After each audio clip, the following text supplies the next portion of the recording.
Hello दोस्तों, स्वागत है आपका आज के नए वीडियो में। जैसा कि आप सभी जानते हैं कि क्लास 12th में हम केमिस्ट्री में पृष्ठ रसायन चैप्टर आप सभी को पढ़ा रहे थे। तो हमने लास्ट क्लास में आपको कोलाइडी विलयन के गुण पढ़ा रहे थे। 3 गुण हो गए थे। आज देखिए चौथा गुण हम आज आपके लिए लेकर आए हैं और चौथे गुण का नेम है विद्युत कण संचलन। चौथी हेडिंग आप क्या डालेंगे? विद्युत कण संचलन। अब विद्युत कण संचलन क्या होते हैं इसके बारे में आज चर्चा करते हैं, बताते हैं आपको ये क्या होते हैं। सबसे पहले आप यहाँ पे डायग्राम समझ लीजिए ये क्या है। तो यहाँ पर देखिए हमारे चित्र में क्या है। चित्र में सबसे पहले हमने एक बीकर ले लिया। यहाँ पर देखिए ये जो बना हुआ है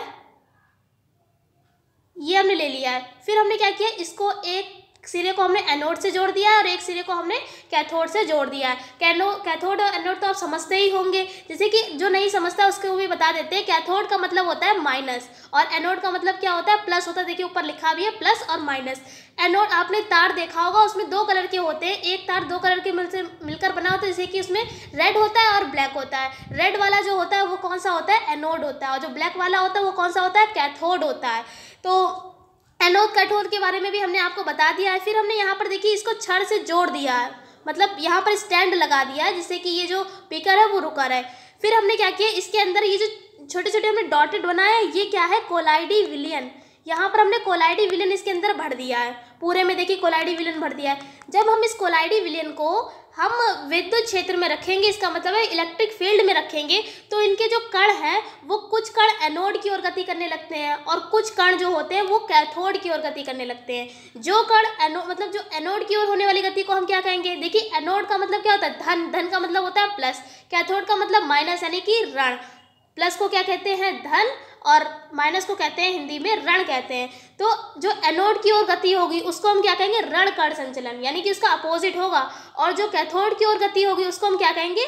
धन कण संचलन कहेंगे। अब देखिए इसके बारे में हम आपको थ्योरी वाइज बताते हैं तो आपको और अच्छी तरीके से समझ में आएगा। और इसी गति को हम क्या कहते हैं? विद्युत कण संचलन कहते हैं। अब देखिए आपको बता देते हैं थ्योरी वाइज तो आपको और अच्छी तरीके से समझ में आएगा।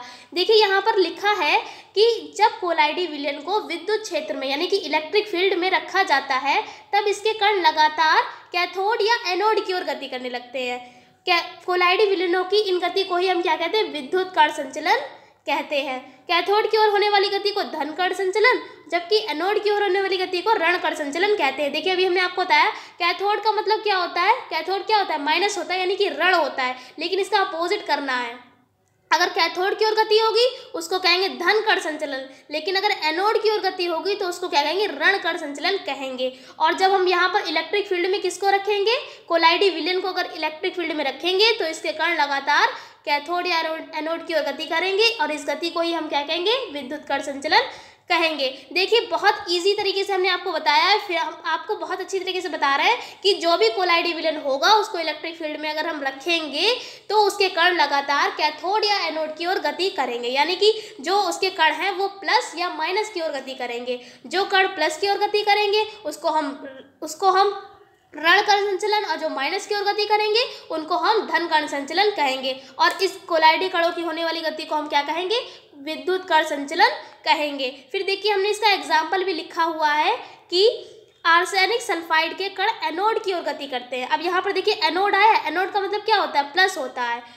अतः ये कैसा कण है? ऋण आवेशित कण है, क्योंकि देखिए जब ये एनोड की ओर गति कर रहा है तो आर्सेनिक सल्फाइड कैसा कण हो जाएगा? ऋण हो जाएगा, क्योंकि जब ऋण होगा तभी तो वो एनोड की ओर गति करेगा। अगर यहाँ पर कैथोड होता कैसा कण हो जाता? धन आवेशित कण हो जाता। तो आशा करते हैं कि आपको ये विद्युत कण संचलन समझ में आया होगा। 5वां और सबसे आखिरी गुण है हमारा विद्युत आवेश। अब देखिए विद्युत आवेश क्या होता है? सभी कोलाइडी विलयनों के कण धन आवेशित या ऋण आवेशित होते हैं। इसी को हम क्या कहते हैं? विद्युत आवेश कहते हैं। देखिए आवेश का मतलब क्या होता है? उसमें प्लस लगा होगा या माइनस होगा। विद्युत है यानी कि वहां पर इलेक्ट्रिक फील्ड होगी। तो जो भी कोलाइडी विलयन होंगे वो कण कैसे होंगे? या तो धनावेशित होंगे यानी कि या तो कुछ प्लस होंगे या तो माइनस होंगे, इन्हीं दोनों में से कुछ होंगे, इसलिए हम इसको क्या कहेंगे? विद्युत आवेश कहेंगे।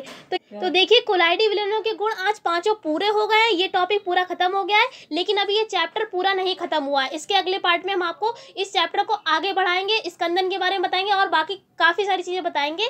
और इसमें मोस्ट इंपॉर्टेंट टॉपिक है हार्डी-सूल्जे का नियम। उसके बारे में भी हम आपको आगे क्लास में बताएंगे। आशा करते हैं कि कोलाइडी विलयन के गुण आपको समझ में आए होंगे। और जितना भी चैप्टर है आप नोट्स बनाते चलिए, जिससे कि आपके नोट्स पूरे अच्छी तरीके से प्रिपेयर हो जाए। और आप अगर अच्छे से पढ़ाई करना चाहते हैं तो हमारे चैनल को सब्सक्राइब कर लीजिए। फिर मिलते हैं एक ऐसी वीडियो के साथ, ऐसे ही क्लास के साथ। तब तक के लिए जय हिंद, जय भारत, वंदे मातरम।